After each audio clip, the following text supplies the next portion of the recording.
Olá, então boa noite a todos, ou bom dia, boa tarde, pessoal do YouTube, a hora que estiverem olhando.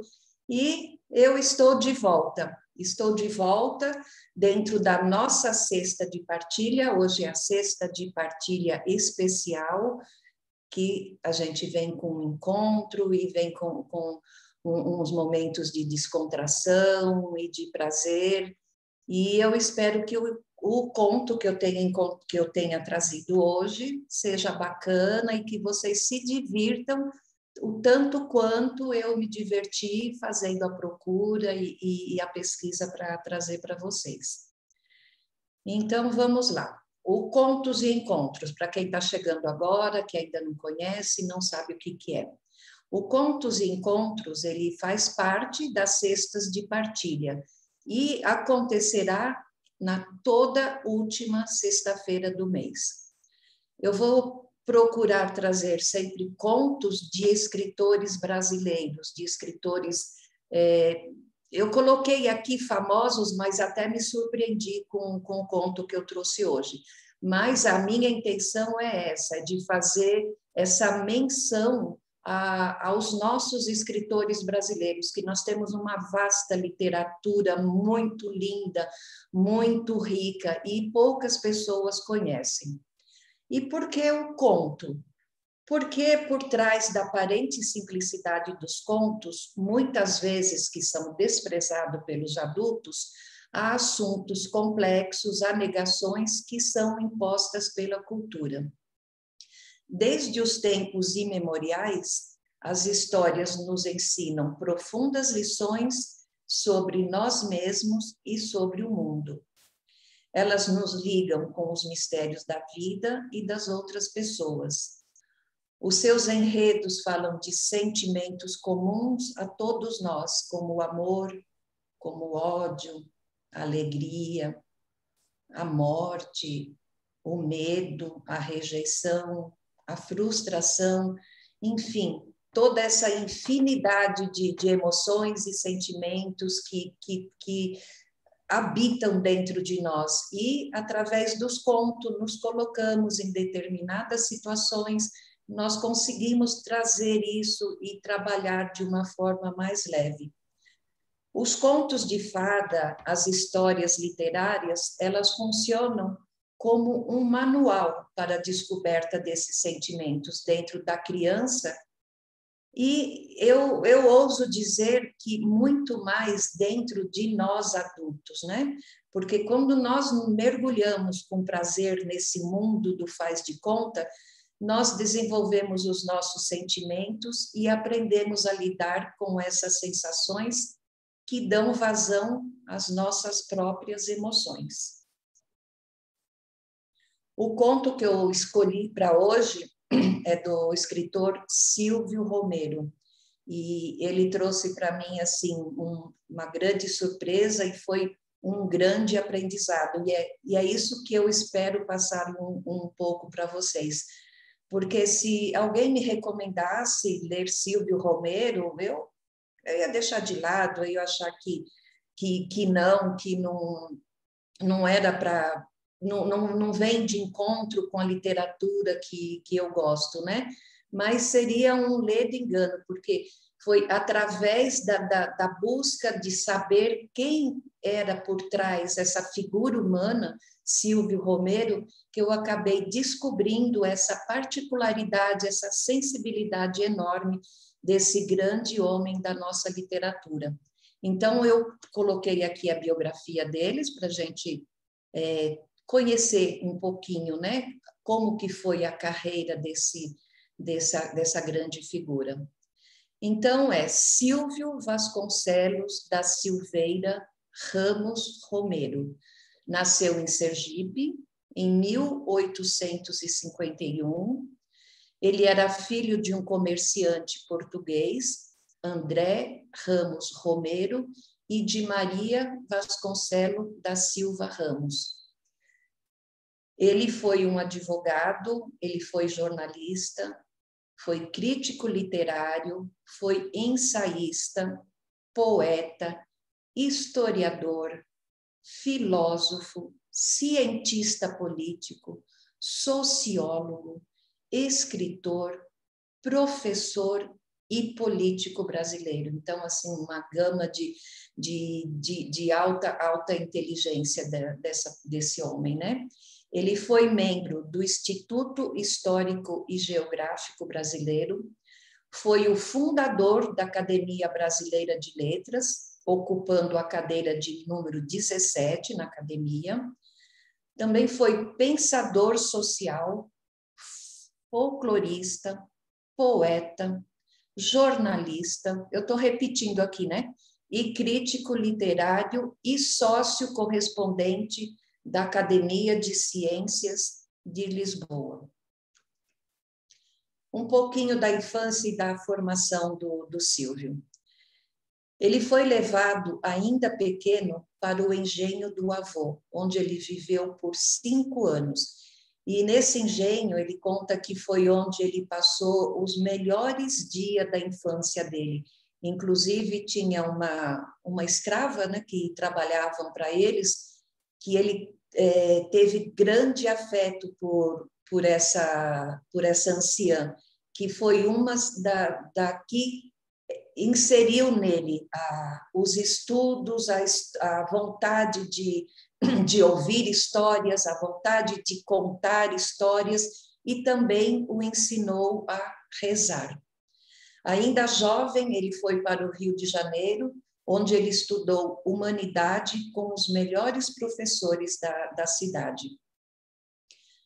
Em 1869, ele mudou-se para o Recife, ingressou na Faculdade de Direito.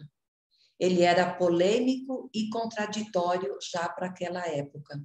Influenciado por seu conterrâneo Tobias Barreto, que também cursava Direito na mesma faculdade, então eles se tornaram grandes amigos. E o Silvio passou a ter admiração pelo Tobias Barreto, por tudo que o Tobias trazia de inusitado, de novo, dos seus pensamentos filosóficos. E, junto a eles, eles lideraram uma escola chamada Escola de Recife, que foi um movimento de caráter sociológico e cultural que tomou lugar nas dependências da Faculdade de Direito. Isso logo quando ele entrou na faculdade, ele já tomou posse dessa figura contraditória que ele sempre foi e incentivado pelo seu amigo Tobias Barreto, então eles já começaram esses movimentos de mudanças sociológicas na faculdade. E também ele contribuiu para a confecção intelectual brasileira nos termos da sociologia, da antropologia, da crítica literária e da estética. Ele publica, em 1869, o seu primeiro trabalho de crítica, chamado A Poesia Contemporânea. E, em 1883, as datas saíram trocadas aqui, hein? Desculpa, gente. Ele concluiu o curso de Direito. Conhecendo mais um pouquinho do Silvio como professor e escritor. Em 1876, ele muda-se para a cidade do Rio de Janeiro, onde ele obteve a cátedra de filosofia do Colégio Dom Pedro II, que era um dos colégios mais famosos e importantes na época, e com a tese da interpretação filosófica dos fatos históricos. E um fato interessante que, ao defender essa tese, ele trava uma discussão muito calorosa com um dos seus examinadores, o professor Coelho Rodrigues. E toda essa confusão, todo esse embate, todo esse bate-boca entre eles resultou no processo. O professor Coelho Rodrigues acabou processando o Silvio, mas que acabou não tendo outras grandes consequências.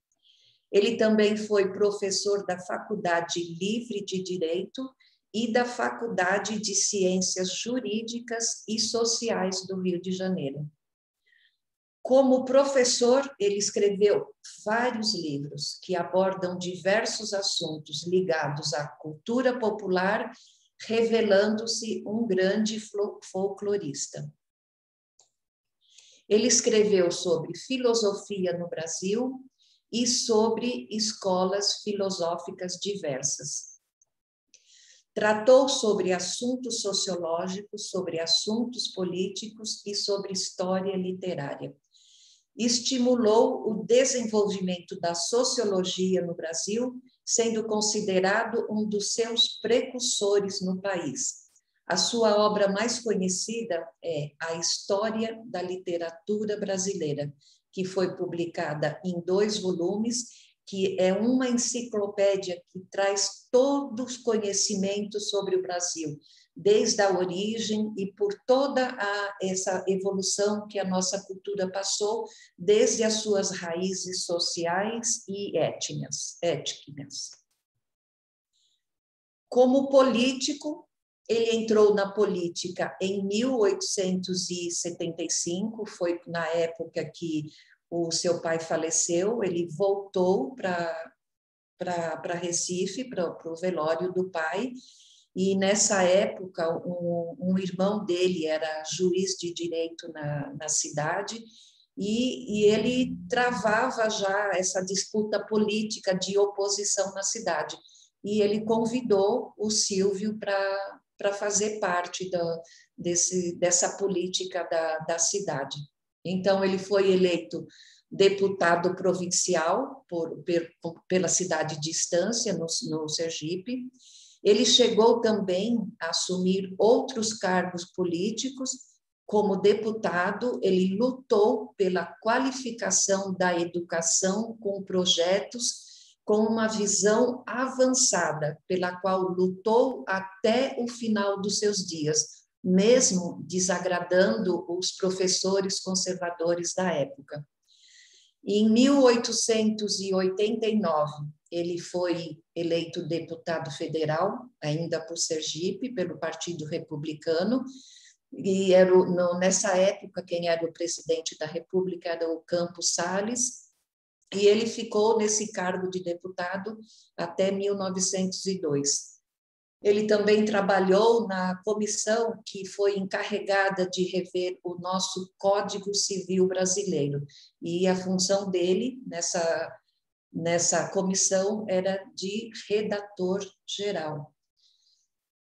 O escritor e algumas obras. Então, assim, uma vasta coleção de obras, destacando assim 350 obras que ficaram dele, inclusive obras que não foram publicadas por ocasião da morte dele, né?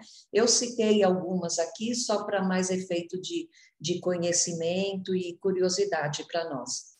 Então, ele publicou Contos Populares do Brasil, em 1883, publicou Estudos sobre a Poesia Popular do Brasil, em 1888. Ele publicou Etnografia Brasileira, ainda em 1888. Doutrina contra Doutrina, o Evolucionismo e o Positivismo no Brasil, em 1894. Ensaios de Filosofia de Direito, em 1895, Evolução do Lirismo Brasileiro, em 1905. Então, assim, se vocês se interessarem, o que eu sugiro, e for buscar, tem uma gama enorme de literatura e de diversos, né? Não é só aquele assunto, um assunto só sobre política, ou um assunto só sobre literatura, como até então é o que eu conhecia do Silvio Romero. O conhecimento que eu tive dele foi na época de banco, de escola, né? Então é aquela coisa que foi passado como ele, como destaque da nossa figura brasileira, mas não fui a fundo. E que foi o caso que eu comentei. Se eu tivesse que ler alguma obra do Silvio Romero, eu não ia dar atenção, eu ia achar que não seria do meu agrado. e eu tive uma grata surpresa ao conhecer mais profundamente sobre a biografia dele e sobre as obras. Ele se aposenta em 1910, quando ele completa 30 anos de serviço no magistério. Na época, quando ele se aposentou, ele ainda dava aulas no Colégio Dom Pedro II, aquele mesmo colégio famoso que foi quando ele apresentou a tese dele. E, apesar de aposentado, ele continua ainda dando aulas na Faculdade Livre de Ciências Jurídicas e Sociais do Rio de Janeiro. E lá ele lecionava a filosofia do direito. E ele ficou ainda dando aula nessa faculdade de filosofia até 1913. E foi como paraninfo dos formandos dessa mesma faculdade, nesse ano, que ele pronunciou o seu último discurso, que é intitulado O Remédio. E no dia 18 de julho, que o nosso país perdia um dos seus maiores nomes. Foi no ano de 1914 que Sergipe perdia um filho ilustre. Silvio Romero da Silveira Ramos falecia no Rio de Janeiro aos 63 anos de idade. Aqui eu trouxe uma fala que eu achei muito bonita de um amigo dele, o Tristão de Ataíde. Então ele disse assim: quando morreu em 1914, morria com ele um mundo. Morria com ele o século XIX. A sua figura ficará com um desses marcos decisivos na história de nossas letras, varrendo o convencionalismo intelectual que viera encontrar em 1870, lançando a literatura brasileira em rumos que, ao menos em 20 anos, ia trabalhar, levantando um balanço literário, popular e culto, como nunca e como hoje ninguém o fizera, e exercendo sobre os seus contemporâneos e até 2 gerações posteriores, ao menos naqueles que de perto o conheceram. Uma sedução de presença que não se traduz em palavras, mas que o tempo jamais apagará.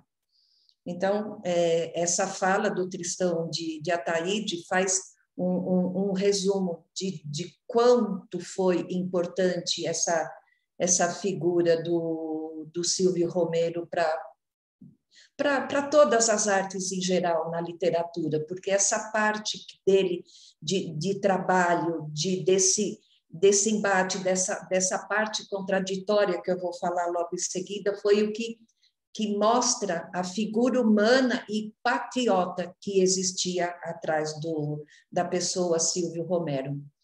Então, o polêmico Silvio Romero, para vocês entenderem um pouquinho do que acontecia numa época bem conturbada, né, que foi a época da vida dele, de fim de escravatura, de lutas por independência, de lutas por república. Então, tudo isso mexia profundamente dentro dele, e ele era muito patriota, ele dava muito valor a tudo que vinha do nosso país, e era isso que ele queria fazer sobressair, era isso que ele queria que todos mostrassem para o mundo, não que seguisse aquela regra, aquela coisa formada, do que vinha acontecendo, que vinha tudo baseados, né, em situações, em como se deveria escrever, para seguir as normas do que estava acontecendo a nível mundial.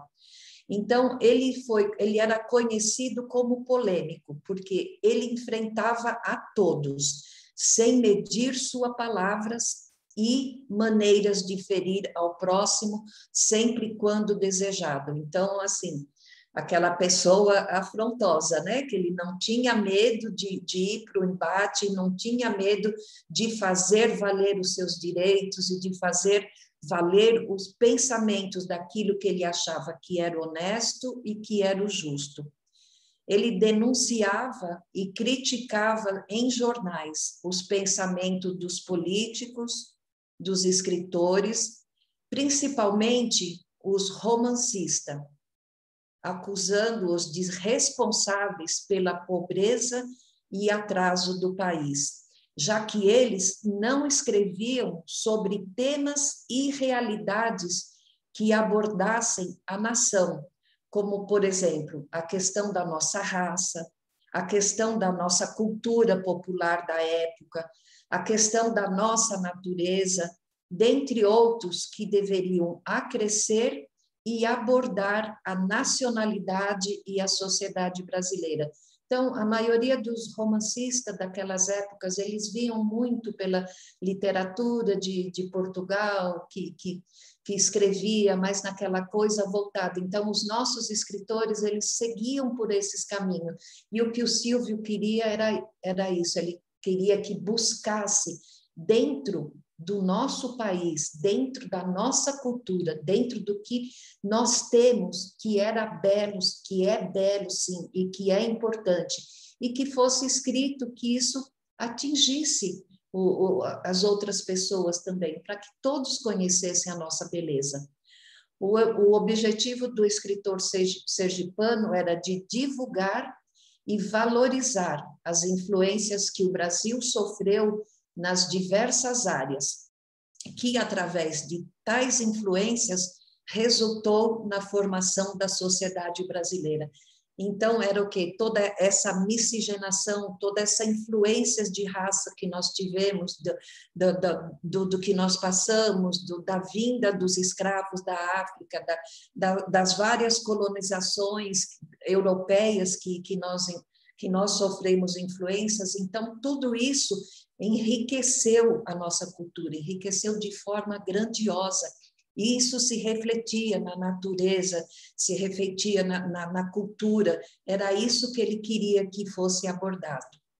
A sua polêmica caía sobre os intelectuais da época que não tinham a mesma maneira de pensar, pois Silvio Romero era o escritor e crítico com pensamentos e ideais à frente da sua época, já que os pensamentos eram mais românticos e idealizadores. Então, aquilo que eu falei, né? Seguiam-se a regra dos romances que faziam sucesso na época, do que as pessoas estavam já acostumadas a ler. E ele não, ele era inovador, ele queria fazer o diferente, ele queria trazer a verdade do que acontecia no momento e sempre priorizando a nossa cultura, sempre priorizando a nossa raça, sempre priorizando tudo isso de lindo que existe no nosso país. Aqui eu trouxe as considerações finais, porque eu fiz um resuminho do que foi esse grande homem, Silvio Romero. Tem muito mais dele para falar, muito mais coisas interessantes, mas o espaço aqui é pequeno e eu sei que vocês estão interessados no conto de hoje, né? Então, as minhas considerações finais a respeito do Silvio Romero.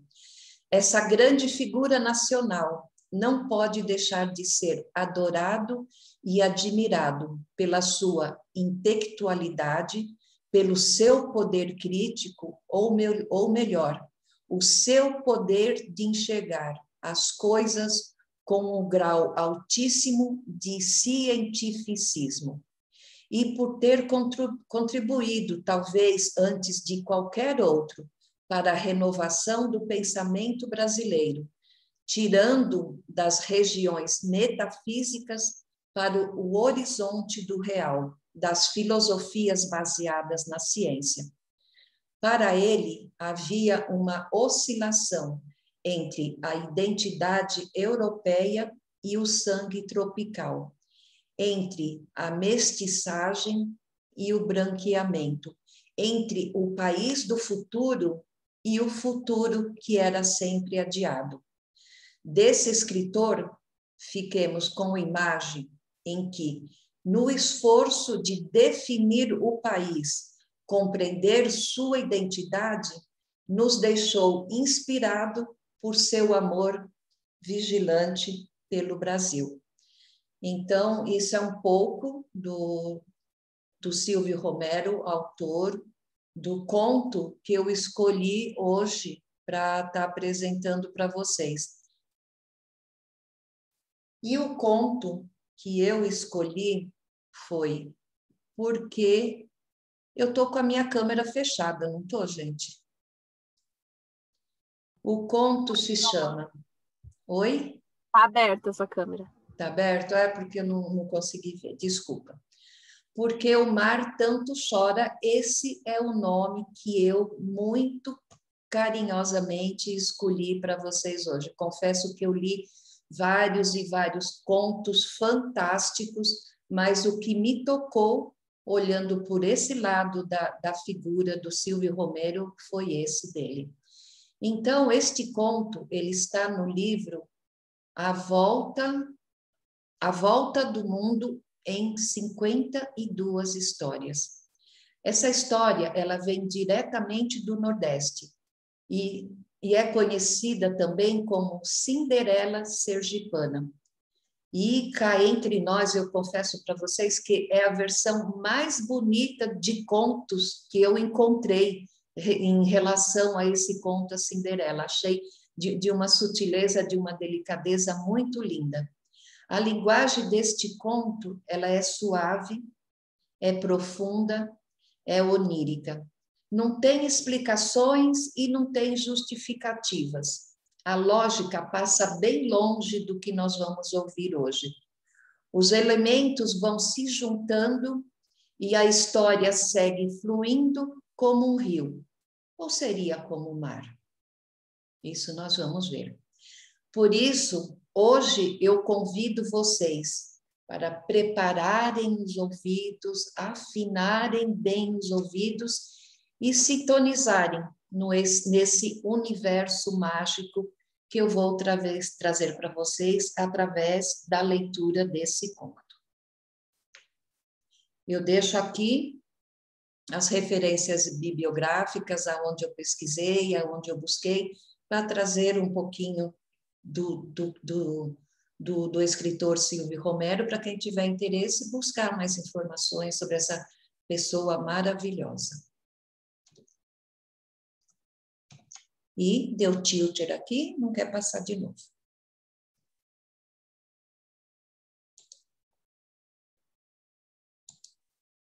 Pronto, consegui. Essas pessoas que não estão acostumadas com essas tecnologias acabam fazendo essas coisinhas feias, mas conseguimos. Estou aqui de volta, então. Agora eu quero que vocês se preparem. Eu trouxe poucos elementos, não é igual daquela vez que eu vim com um monte de adereços trazendo para vocês, porque eu quero que vocês viajem, que vocês criem na cabeça de vocês, entre nesse mundo lúdico do contos de fada e ouça com os olhos de criança, com os olhos da inocência, esse conto adaptado da Cinderela, que eu dei até o spoiler lá, né, que é chamado da Cinderela Sergipana, não devia ter falado, queria deixar para vocês descobrirem. Bom, então, dito tudo isso, eu vou começar o conto. Então, se preparem, pega a pipoquinha, pega a aguinha, que o conto é longo, mas é muito lindo. Havia nos tempos antigos um reino que não era feliz, porque a sua rainha nunca tivera um filho. O rei andava triste, ele estava vendo que ia chegar a hora que ele ia ficar velho, ia morrer e não ia deixar nenhuma pessoa do seu próprio sangue como um herdeiro tão desejado. O povo todo fazia promessa, a rainha rezava, O rei rezava e nada de acontecer desse herdeiro chegar. Então, um dia, na hora do toque da Ave Maria, a rainha perdeu a paciência e disse uma coisa que não deveria dizer.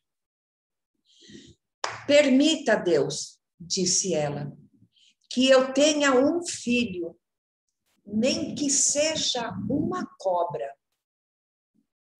E não é que depois de tempos parece que a rainha, ia ter mesmo um filho? Nossa, o rei ficou muito feliz. Ele mandou festejar, era festa dia e noite na porta do palácio, dia e noite o povo comemorando e dançando e cantando. O rei suspendeu os impostos, não cobrava impostos de mais ninguém, andava com os dentes arreganhados para lá e para cá, de tão satisfeito que ele estava. Até os seus escravos ele começou a tratar com mais brandura, com mais delicadeza. E assim foram se passando. Os meses passaram, até que um dia, numa noite muito escura, numa noite de tempestade, com raios e trovões cortando as nuvens, a rainha deu à luz a uma menina muito bonita, uma menina linda. Ela tinha os olhos azuis e os cabelos bem loirinhos, parecia uma boneca, era uma belezinha. Mas sempre tem um mais nessas histórias, né? Mas a menina tinha nascido com uma cobrinha enrolada no pescoço. Nossa, todo mundo no palácio ficou desgostoso. A rainha, quando olhava para a filha, ela caía em prantos, ela só tinha vontade de chorar, de chorar, de chorar.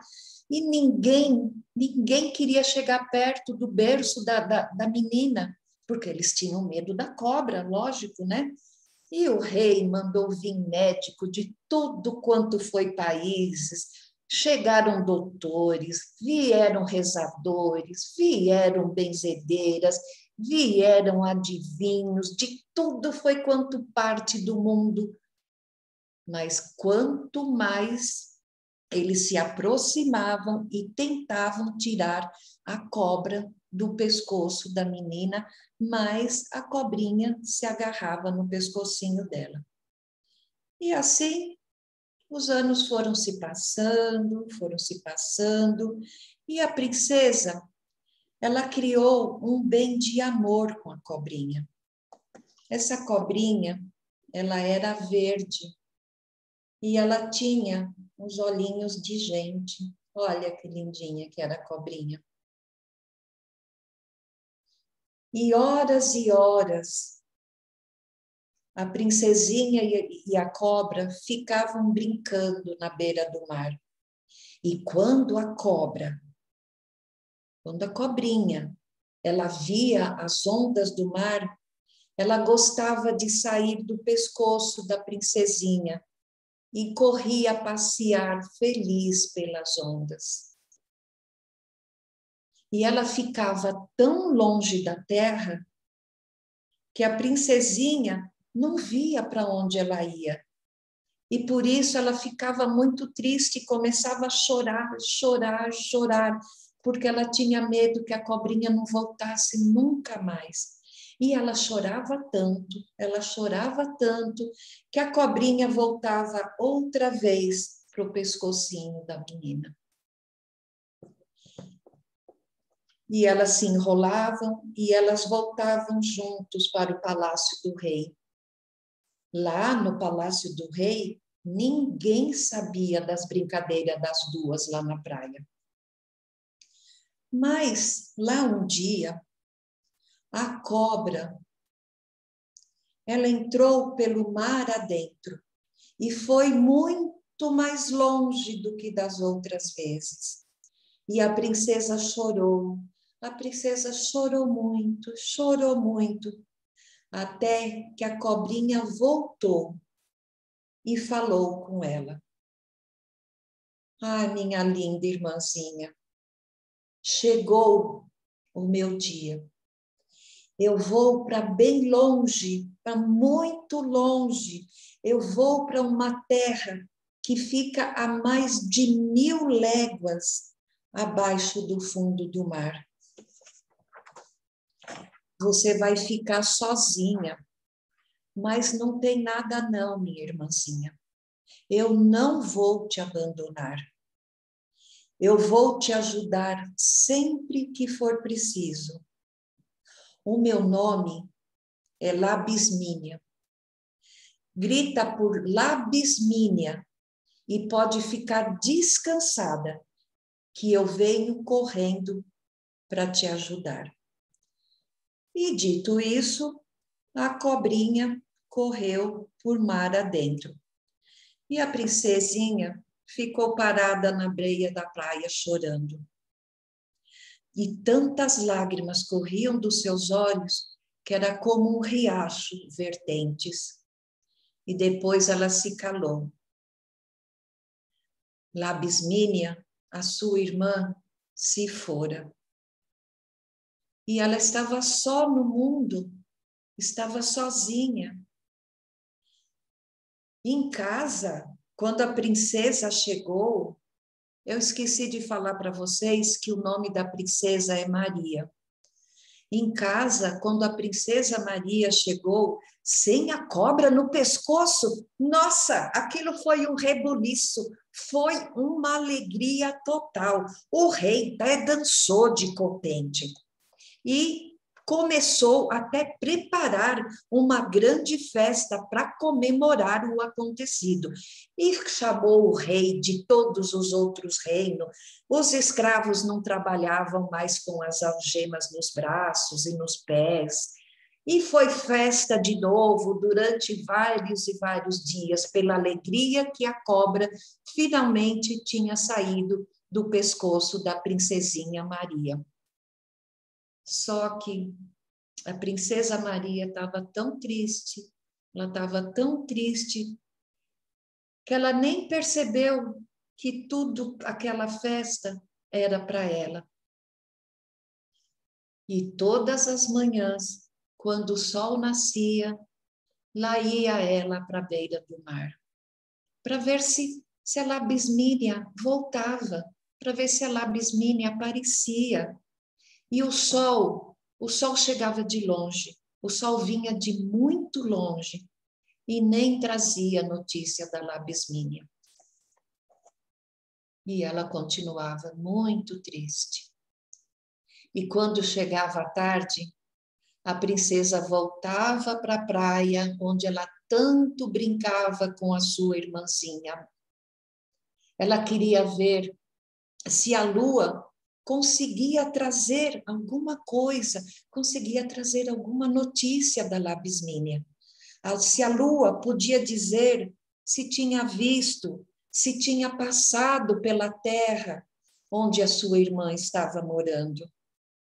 E a lua boiava tão linda acima das águas, mas nada, nem a lua, nem o sol davam notícia da Labismínia, que agora estava numa terra que era muito longe, era 1000 léguas abaixo do fundo do mar. E a princesa, ela só chorava. E ela pensava, ai, quisera Deus que ela fosse para a terra que ficava a 1000 léguas abaixo do fundo do mar.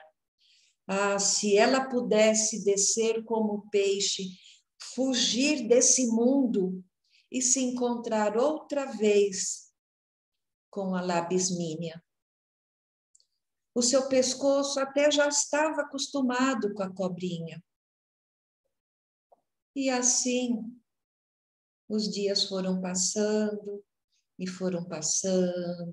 e passaram-se muitos dias.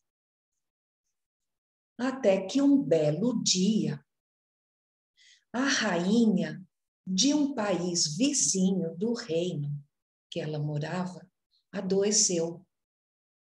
E quando ela estava prestes para morrer, ela tirou um anel do dedo e entregou para o rei, o seu marido, e disse para ele: meu rei, você precisa se casar de novo, mas você poderá só se casar com a princesa que do dedo couber este anel que eu te dou agora. Nossa, o rei chorou muito quando a rainha morreu.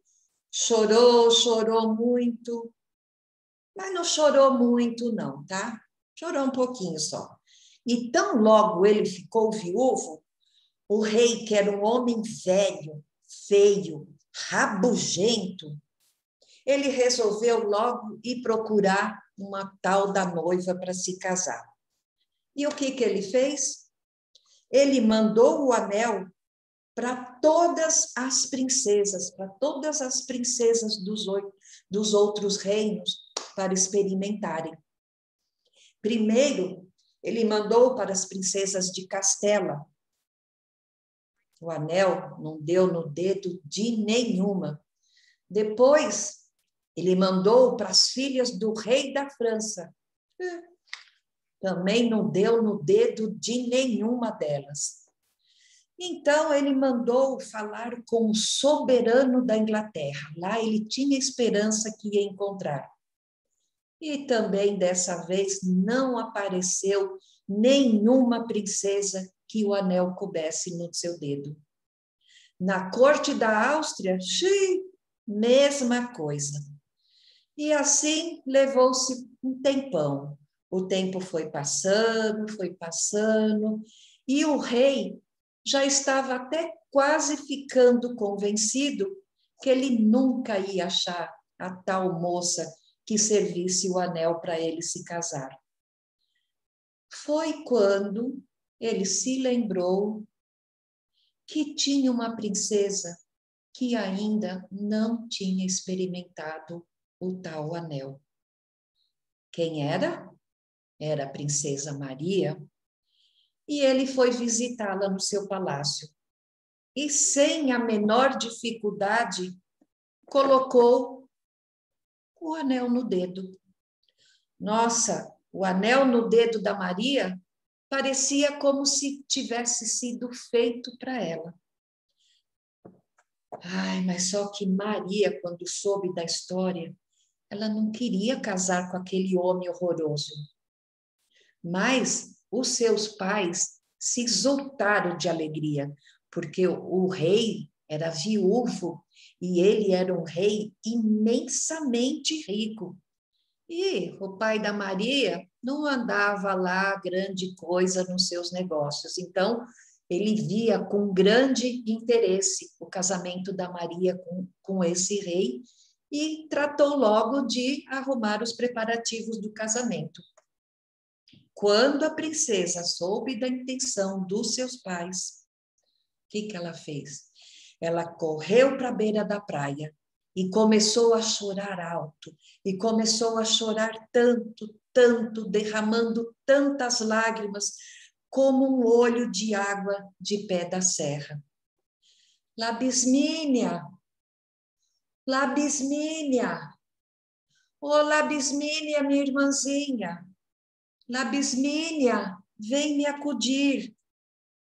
E quando ela percebeu, foi um barulho muito grande que vinha do fundo do mar. Uma onda muito grande bateu nos seus pés.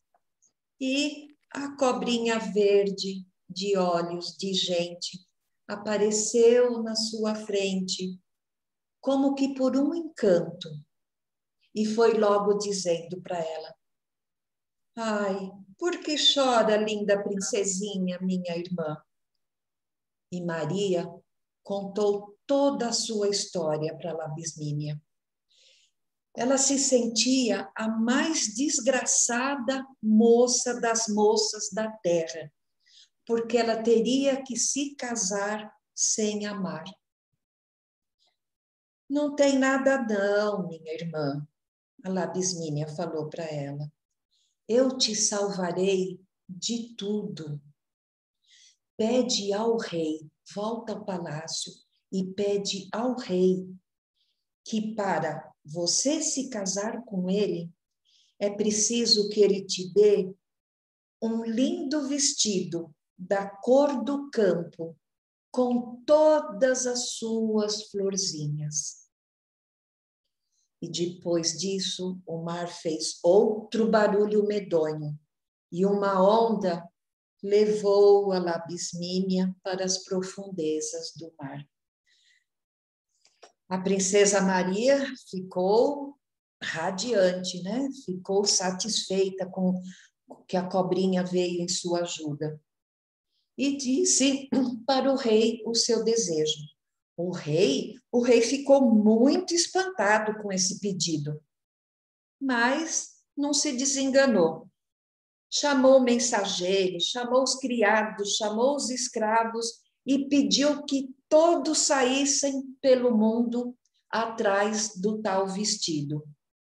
A princesa no palácio já estava descansada quando apareceu o rei. E não é que ele veio com o vestido conforme ela tinha pedido, que tinha a cor do campo com todas as suas florzinhas? Pois é. E o rei disse: eu dou-te o vestido dos teus desejos. Custou-me mais caro que o reino que eu ganhei na batalha com os mouros. A princesa olhou para o vestido, nossa, que realmente era de uma beleza como ela nunca antes tinha visto. Mas aí, logo ela se lembrou do casamento. Aí começou a chorar tudo de novo. E com aquela agonia no coração, ela correu novamente para a praia, gritando pela cobra. Labismínia! Oh, Labismínia! Labismínia, minha irmãzinha, vem me salvar. E o mar deu um grande gemido e uma grande onda trouxe ao pé da princesa a cobrinha com os olhos de gente. Labismínia, disse a princesa, o rei mandou gente pelo oco do mundo procurando o vestido que tinha a cor do campo com todas as suas florzinhas. É uma beleza o vestido, Labismínia. Mas eu não quero me casar com esse rei velho. Não tem nada não, disse a cobrinha. Não tem nada não. Agora você volta ao palácio e pede a ele outro vestido. Agora você vai pedir um vestido da cor do mar e com todos os seus peixinhos. E a Maria se consolou outra vez. E veio uma onda bem grande, toda de espuma branca, e levou a Labismínia para o fundo do mar. E o rei, quando soube do novo pedido da princesa, botou as mãos na cabeça, não queria acreditar aonde que ele ia encontrar um vestido daqueles. Mas ele queria se casar.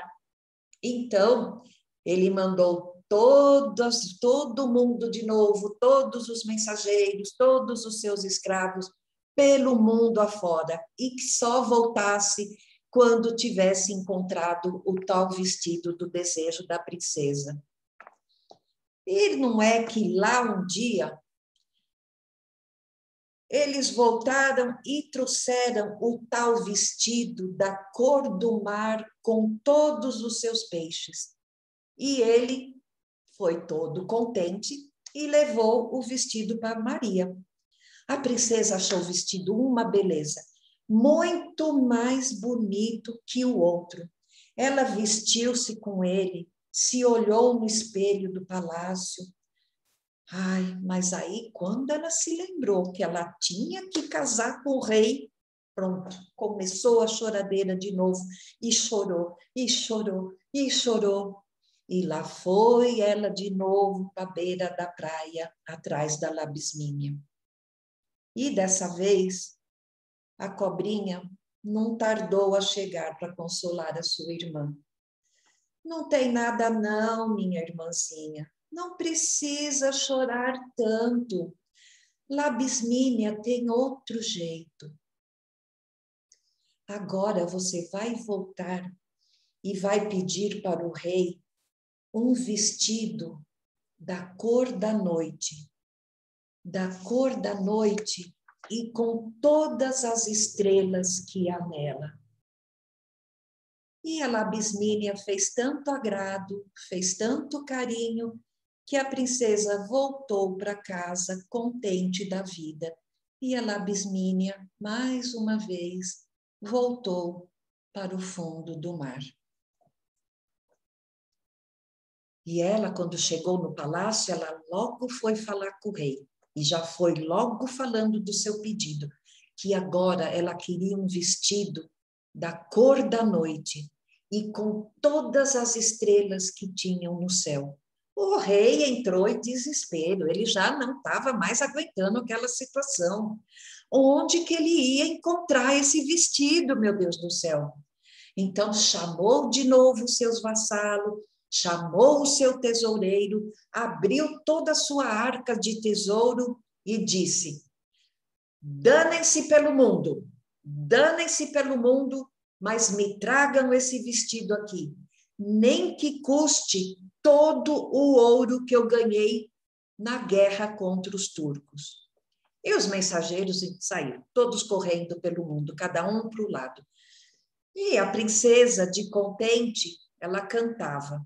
Ela saía pelo jardim, passeando no meio das roseiras, que as roseiras cheiravam tanto como se cada uma fosse um frasco de perfume.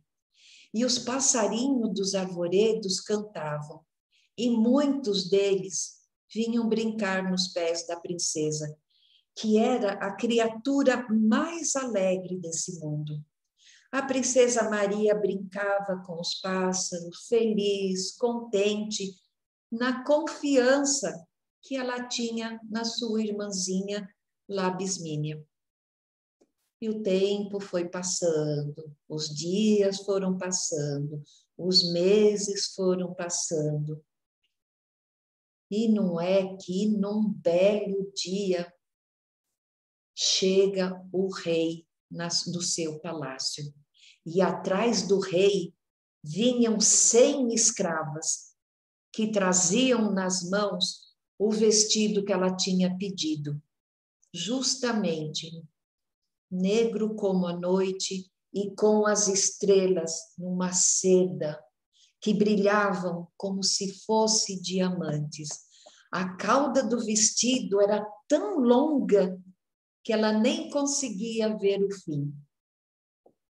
E o rei disse: minha linda princesa, eu te trago a maior riqueza de todos os reinos da terra. Por este vestido, eu dei todo o ouro e todas as pedrarias que eu trouxe da guerra contra os turcos.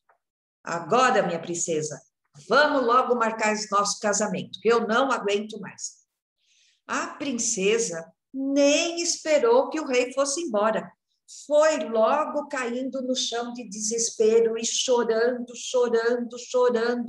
e pensando que ela tinha sido enganada, que a Labismínia tinha enganado ela, e o que ela ia fazer.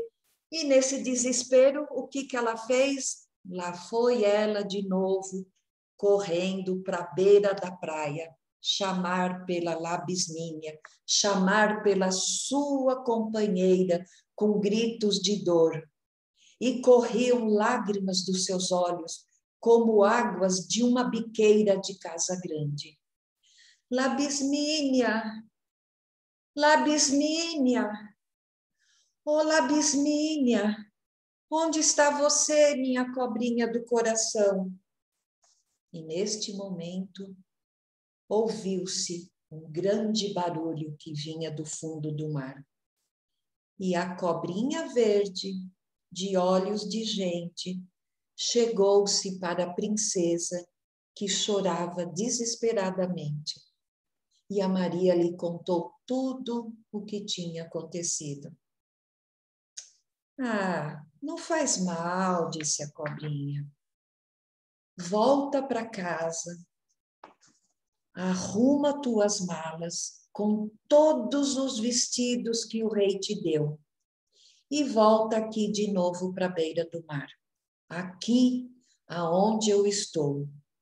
Quando você chegar, você vai encontrar um navio que te levará para um reino muito bonito, um reino que é bem longe desse mundo onde você tem sofrido tanto. Lá você vai encontrar o seu verdadeiro amor. Mas olha bem, quando você estiver no dia mais feliz da sua vida, grita por mim 3 vezes.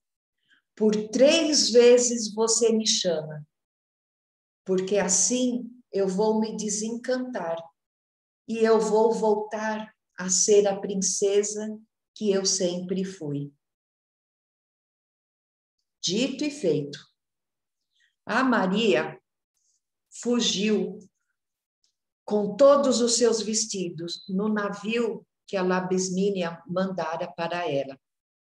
O rei tinha saído por uma caçada, então ela aproveitou, encheu o navio com todas as suas malas e o navio levou ela para esse reino desconhecido. E lá chegando, ela fez tudo como a Labismínia lhe tinha dito. Saltou em terra e quando ela reparou, ela não viu mais o navio, ela não viu mais as suas malas com a roupa, com seus vestidos lindos. Ela estava totalmente mudada. Nossa! Ela parecia uma criada, uma pobre moça. Ela parecia a mais pobre moça da terra. E chegando no reino desconhecido, ela foi pedir emprego para a rainha, que, havendo aquela moça tão pobre, tão miserável, ficou com muita dó e mandou que ela fosse tomar conta do galinheiro. E assim foi feito. Maria dormia no meio das galinhas, suja como ela nunca tinha visto uma escrava do seu pai. De noite ela chorava, vendo que a Labismínia tinha mentido para ela. Ai, pobre dela, que era a moça mais pobre do mundo. Mas mesmo assim, ainda ela dava graças a Deus. Melhor dormir com as galinhas do que casar com aquele rei rabugento. Ai, mas cadê o príncipe que a Labismínia tinha me prometido? E os tempos foram passando. E começaram no reino a falar sobre uma festa muito grande que iam dar na cidade, perto do castelo. E no dia da festa, lá bem na hora da boquinha da noite, quando começa a escurecer, a Maria começou a reparar nas carruagens que passavam tilintando pela estrada. E aí, então, depois de agasalhar as galinhas, ela ficou pensando na vida. Era a moça mais pobre desse mundo de Deus. Todos iam para a festa do castelo, os pobres, os ricos, e ela só ficava ali, cheirando a imundície das galinhas do rei. Mas mesmo assim ela pensava que tudo isso era melhor do que casar com aquele rei horroroso. E ela estava nesse pensamento, entretida com isso, quando ela ouviu uma voz que vinha lá de longe. Toma tua carruagem, Maria, e vai para a festa. De repente, ela se viu vestida com o vestido da cor do campo, com todas as suas florzinhas, e uma carruagem com arreios de prata, com 6 cavalos pretos, esperava por ela. E foi assim que a princesa Maria foi para o baile mais falado da cidade. Quando ela entrou no salão, foi um espanto geral. Todo mundo ficou admirado. Nunca tinham visto uma princesa mais rica e tão linda como aquela. E o seu vestido enchia todo o salão de beleza. Era como se o campo mais belo da terra tivesse entrado dentro do salão e trazia junto com ele todos os seus perfumes e todas as suas cores. O rei e a rainha, eles quiseram logo conhecer quem que era aquela princesa de tanta distinção. E quem mais reparou em Maria? Quem foi? Foi o filho do rei. O filho do rei era um príncipe muito lindo e tinha lindos olhos pretos. Mas a princesa não pôde ficar até o fim da festa. Quando os galos começaram a cantar, ela voltou na sua carruagem e voltou para o seu canto, lá no castelo, lá no galinheiro. No outro dia, nossa, não se falava em outra coisa no palácio do rei. De que reino qual reino seria aquela princesa de tão belos trajes, os cabelos tão loiros, os olhos tão azuis?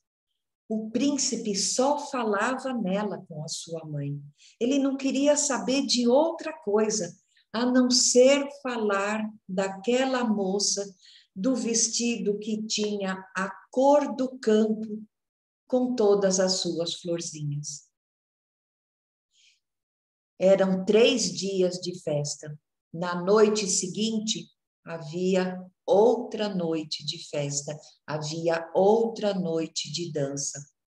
E pelo caminho, a Maria via passando gente de carruagem.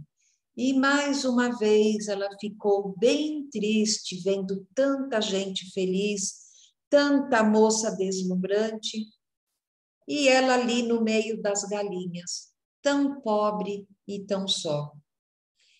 Mas, apesar disso, ela pensava, tudo isso aqui é melhor do que ter que me casar com aquele rei velho e horroroso. E foi então que, de novo, daí a pouco, ela ouviu uma voz muito conhecida. Maria, Maria, toma tua carruagem e vai para a festa. E esperando por ela já estava uma bela carruagem de arreios de ouro, com 2 cavalos. E o seu vestido da cor do mar, com todos os peixinhos, a princesa desconhecida entrou do salão, assombrando todo mundo. O espanto do povo ainda foi maior do que na outra noite. Aonde fora aquela moça buscar esse vestido tão belo? O vestido da rainha perto do vestido da Maria, parecia uma roupa qualquer. E por onde Maria passava, passava uma onda de cheiros enebriantes. Os seus cabelos da cor de ouro, os seus olhos azuis, não eram de gente, não podia ser de tanta formosura. O príncipe não tirava os olhos de cima dela. Corria um zum, zum, zum pela sala. De onde vinha aquela moça? Até os cocheiros que estavam na porta do palácio olhavam e ficavam de boca aberta com aquela carruagem. A carruagem com arreios de ouro, ela era feita toda de vidro. A carruagem da Maria deixava para trás o cabriolé do rei, que parecia um carro de pobre junto daquela carruagem. Os cavalos eram enormes, nunca tinham visto tão grandes por aquela redondeza. E o cocheiro estava vestido como um grande rei da corte. Aquilo sim é que era riqueza. E, novamente, quando os galos cantaram, a princesa se retirou para o seu quarto, onde ia dormir no meio da imundície com as suas galinhas. E novamente, no outro dia, na corte, só se falavam da bela princesa. O príncipe não ficava parado, ele andava de um lado para o outro, ele procurava por todos os cantos da estrada para descobrir por onde vinha e por onde passava essa bela princesa que atravessava as estradas reais. E no seu canto, a Maria continuava. E ela nem dava sinal de orgulho. Misturada às suas galinhas, suja como a moça mais pobre do mundo. Mas mesmo assim, ainda ela dava graças a Deus. Melhor tudo isso aqui do que se casar com aquele rei, que vocês sabem qual. E de tarde, quando ela ia tangendo as suas galinhas para o galinheiro, ela viu o príncipe de olhos pretos parado na estrada. De onde tu vieste, criadeira de galinhas? Disse o príncipe, olhando para o rosto da moça. Ontem eu te vi na festa da cidade. Tinha uma princesa que era a sua cara. A Maria ficou tremendo de medo e respondeu: quem sou eu, meu príncipe? Ah, minha Alteza está mangando de mim?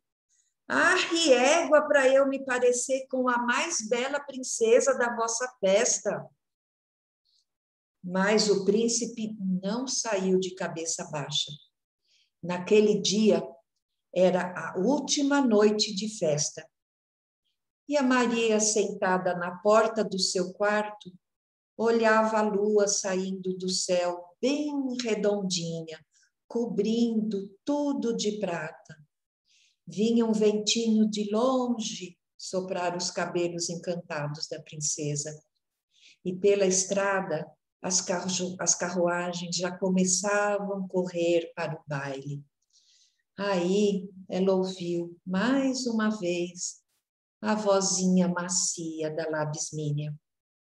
Maria, toma a tua carruagem e vá para a festa. E imediatamente, uma carruagem com arreios de brilhantes, com 6 cavalos brancos, esperava por ela na porta da sua casa. Quando Maria se deu fé, ela já estava vestida com seu vestido da cor da noite e com todas as estrelas que haviam no céu. E no salão da grande festa, todo mundo parou para olhar para ela. Até as danças pararam, até a música parou de tocar.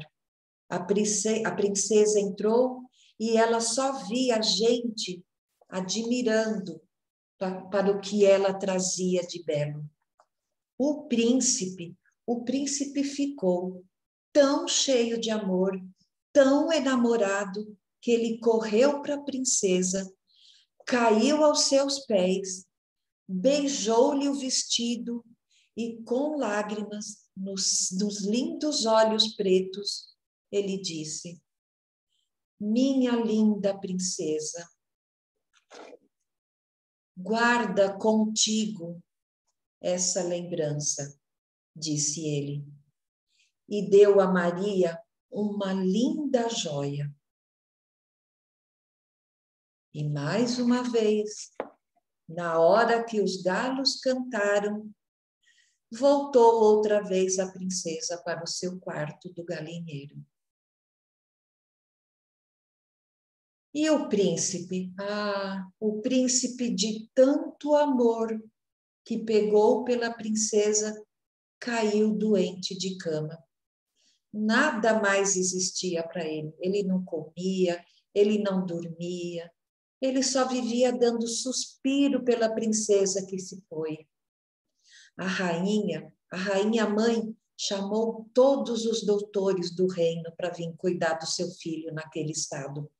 Mas ninguém conseguia descobrir o que ele tinha. Coitado, nem um caldinho ele queria tomar. E da mão de ninguém ele aceitava alguma comida ou alguma bebida. A pobre mãe rainha não sabia mais o que fazer. Ela pedia para todo mundo que ela encontrasse pela frente para ver se conseguiam ajudar o seu filho, conseguiam descobrir o que o seu filho tinha. Mas o príncipe se negava, ele não aceitava nada de ninguém, ele só queria morrer. E ele dizia para todo mundo que só a bela presença da princesa da festa existia para ele. E a rainha, então, ela chamou uma por uma todas as mulheres da sua corte. Chamou as princesas, chamou todas as mulheres com suas filhas, chamou todos os seus vassalos, mas o príncipe não queria olhar para nenhuma.